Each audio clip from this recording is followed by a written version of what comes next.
Let's create a preference segmentation using a smart list. So you need to be in the lead database, go to My Smart Lists, right click, New Smart List, and we'll call it Preference, and then add your name. So a preference smart list is based on data that's being captured either online or offline about the preferences someone likes to be communicated to.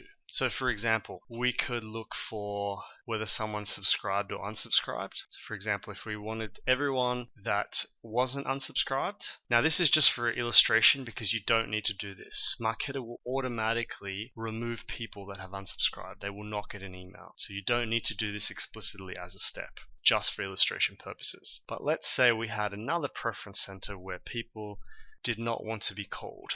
So for example, if we had a do not call preference, and we could target people that had specifically said they were okay to be called, or we could target people that specifically said do not call me, and therefore we'll send them an email. So these are two simple examples of using preferences to refine your smart list and segmentation.